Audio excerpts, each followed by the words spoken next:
Kalimantan Timur fokus pada ketahanan pangan. Provinsi yang dikenal dengan kekayaan sumber daya alamnya ini tengah berupaya mencapai swasembada pangan untuk memperkuat ketahanan pangan daerah. Dinas Pangan, Tanaman Pangan, dan Hortikultura Kaltim memegang peranan penting dalam upaya tersebut.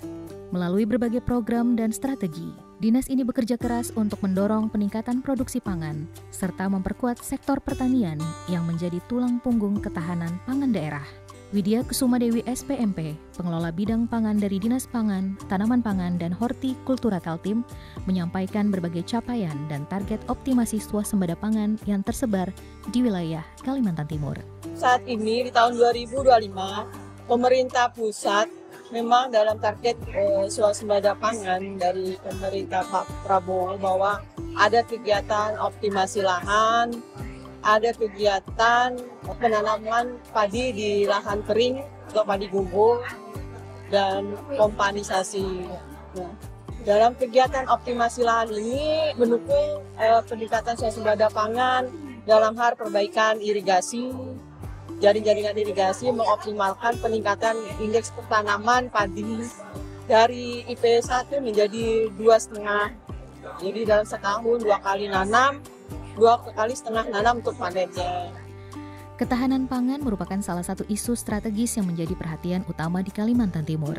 Sebagai provinsi dengan pertumbuhan ekonomi yang signifikan, Kaltim memiliki tantangan besar dalam memastikan ketersediaan pangan yang cukup untuk masyarakatnya.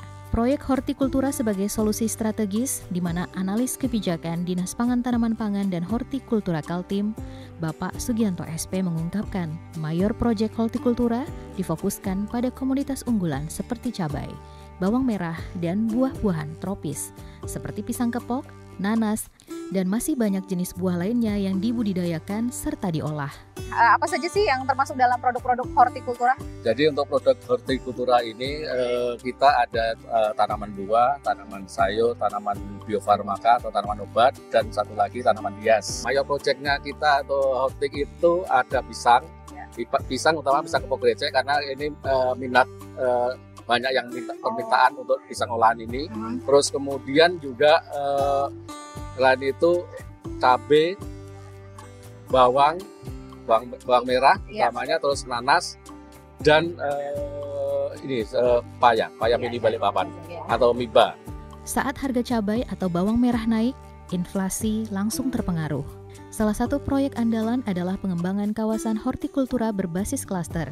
Dengan adanya mayor proyek hortikultura ini, Kaltim optimis ketahanan pangan akan semakin kuat. Selain itu, inflasi daerah dapat terus ditekan sehingga daya beli masyarakat tetap terjaga. Nah ini Pak, yang jadi salah satu target pemerintah juga adalah penekanan inflasi di Indonesia. Bagaimana kalau? Ya, jadi untuk penekan inflasi kita, inflasi itu kan ada di kota-kota Pak ya. Ada di utamanya di Samarinda, Balikpapan, Bontang, terus kemudian yang tambah 2 ini PPU yang penopang IKN, dan satunya lagi Kutip.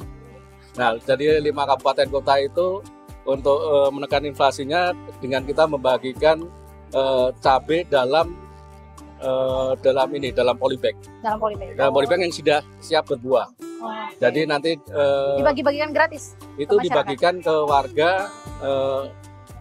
Di warga itu bisa 2 atau 3 polybag. Untuk tahun ini kita bagikan misalkan untuk Samarinda 2.000 polybag. Nah itu terbagi nanti di kecamatan, itu bisa di PKK atau Dharma Wanita, terus kemudian itu juga. Begitu cara pendistribusian Pak ya? Itu untuk yang inflasi. Ada juga pembagian yang untuk menekan inflasi itu dengan pembagian untuk kawasan cabai, yaitu dalam bentuk saset. Itu dari cabai, terus kemudian bibit maksudnya? Ada bibit sama saprodinya. Itu di kelompok tani. Jadi tadi itu biar produksinya meningkat sehingga inflasi bisa terjaga. Kesuksesan proyek ini tentu membutuhkan dukungan dari berbagai pihak, termasuk pemerintah pusat, swasta, dan masyarakat. Kolaborasi yang erat antara petani, penyuluh, dan pemerintah menjadi pondasi utama untuk keberlanjutan program ini dalam pengelolaan hortikultura yang berkelanjutan. Dengan demikian, Kaltim tidak hanya mampu memenuhi kebutuhan pangan masyarakatnya, tetapi juga berkontribusi pada stabilitas pangan nasional.